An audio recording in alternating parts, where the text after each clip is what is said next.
Em nome do Pai, do Filho e do Espírito Santo. Amém. Meus caríssimos irmãos, em nosso Senhor Jesus Cristo, hoje queremos refletir mais uma vez sobre o discernimento das coisas. Como vimos na leitura do Evangelho, os fariseus deliberaram entre eles, quer dizer, se reuniram e começaram a se organizar para buscar um jeito de destruir ou de atrapalhar a pregação de nosso Senhor Jesus Cristo. E eles vão atrás de Jesus para armar uma cilada intelectual, começando por um elogio. Começam a chamá-lo de mestre, quando na verdade eles nem tinham nenhum sentimento por nosso Senhor como mestre. Fazem uma série de elogios, vazios. Elogio vazio é aquele que não vem acompanhado de sinceridade. É uma coisa puramente externa, que acaba levando a pessoa à hipocrisia.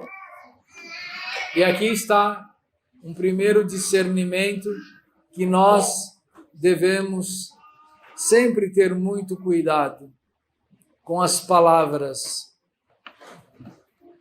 Um dia desse,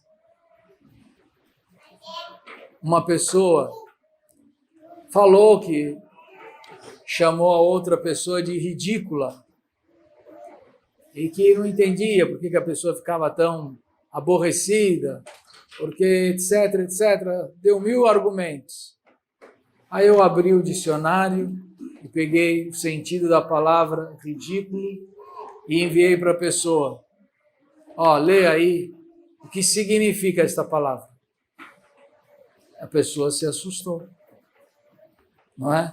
Nossa, não imaginava que a palavra ridículo era tão profunda. Pois é, as palavras têm um significado e elas penetram a fundo. Então, na hora de falar, é preciso ter o discernimento para não ser hipócrita.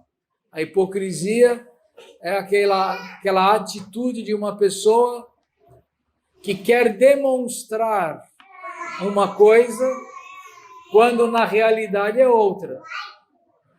Quando ela transmite um pensamento, fala uma coisa, mas na verdade pensa o contrário. Então é muito difícil a gente conviver com a hipocrisia. É difícil conviver com uma pessoa hipócrita. E por isso, nosso Senhor, para agir diante dessa hipocrisia, ele agiu de uma maneira dura no falar. A primeira coisa que ele fez, foi dizer: o que vocês estão falando é hipocrisia. O que eles estavam falando? Chamando ele de mestre e fazendo uma pergunta como se eles estivessem realmente querendo aprender alguma coisa. E Jesus, de uma maneira bem simples, pronunciou uma frase que desmanchou tudo o que eles tinham falado e que ficou como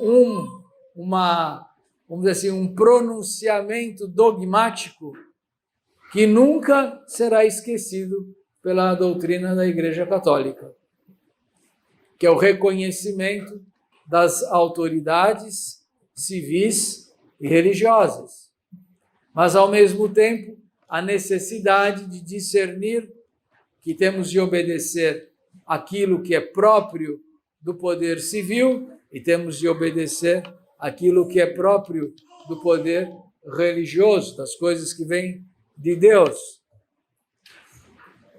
E isto, meus irmãos, exige de todos nós um constante cuidado no que falamos, de quem falamos e como falamos.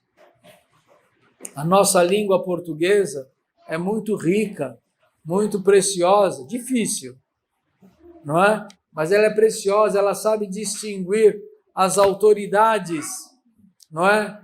Que vão desde você, Senhor, ilustríssimo Senhor, reverendíssimo Senhor, excelentíssimo, eminência, sua santidade, porque o modo de falar deve refletir o reconhecimento que nós temos da autoridade.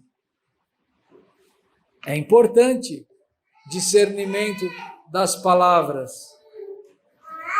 É importante discernir na nossa vida que nós vivemos em duas sociedades. Uma sociedade passageira, que possui um governo civil passageiro, marcado por começo, meio e fim. E, ao mesmo tempo, pertencemos a uma sociedade eterna,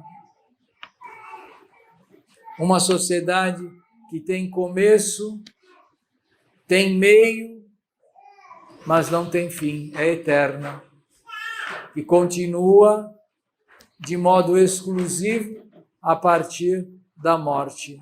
Enquanto estamos nesta terra, vivemos e pertencemos às duas sociedades.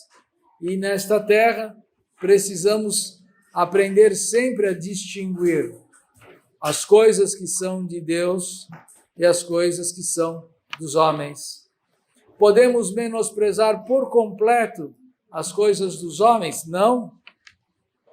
Não podemos viver sem governo. Não podemos viver sem autoridade civil. A primeira autoridade civil se coincide com o pai e a mãe, não é? É a primeira autoridade reconhecida por todo o poder civil. E se a gente não reconhecer a autoridade do pai e da mãe, como fica a sociedade? É preciso também entender que elas possuem um campo próprio de atuação. Enquanto o governo civil, não é, busca o bem comum,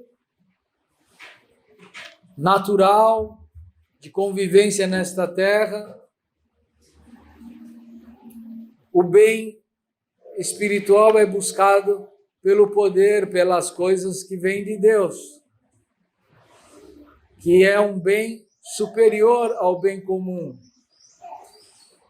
porque é o bem de estar na companhia de Deus. E este não é um bem para qualquer um, mas somente para aqueles que buscam a Deus.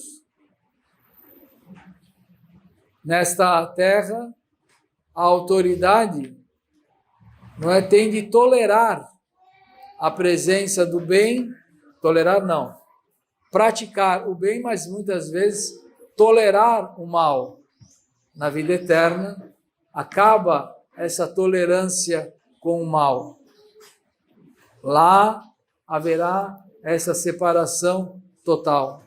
Aqui devemos pagar os nossos impostos, cuidar do bem comum, sim, mas ter uma visão sobrenatural de que o bem que fazemos não fica restrito às coisas desta terra, ele vai além.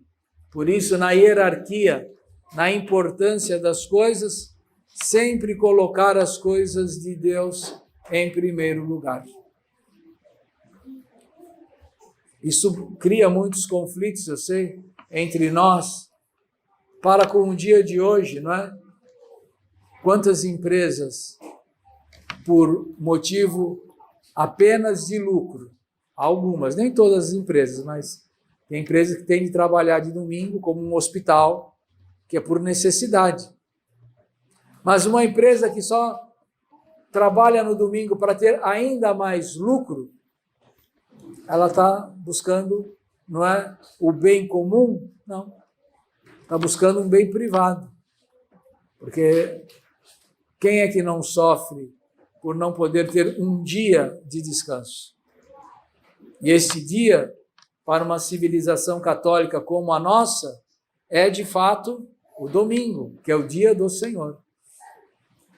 Toda a criação desta mentalidade de trabalhar aos domingos só por lucro veio de uma mentalidade que colocou Deus em segundo lugar.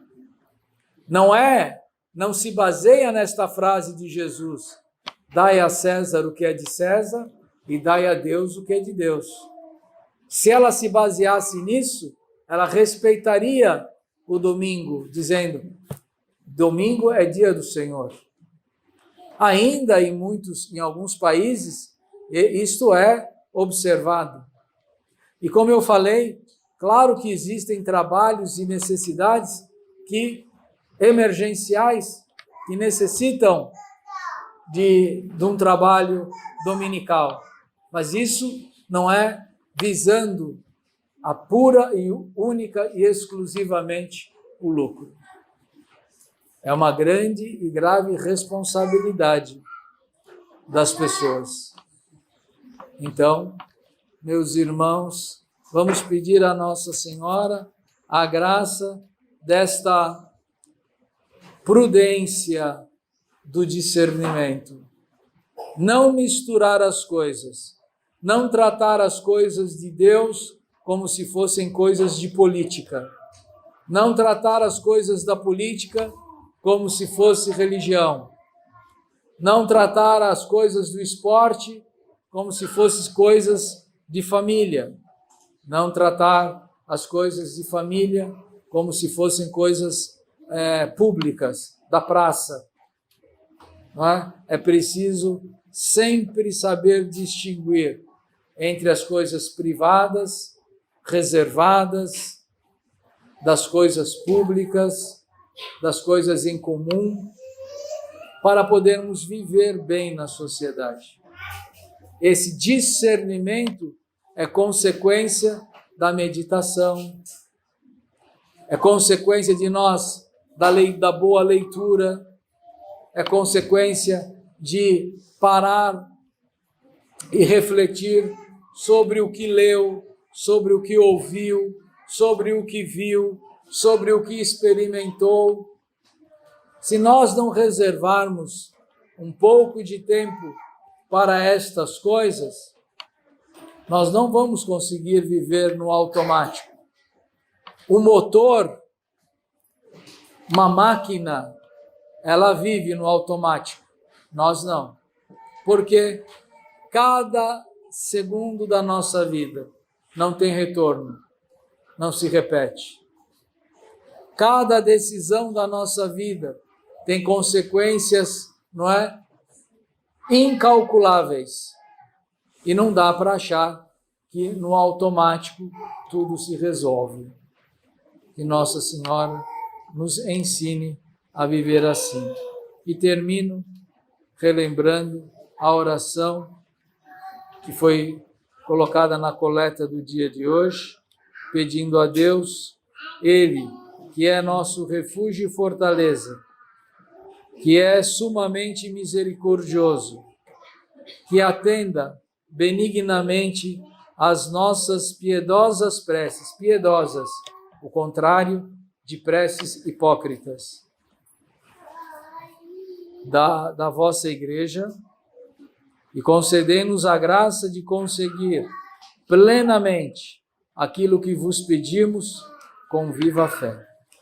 Em nome do Pai, do Filho, do Espírito Santo. Amém.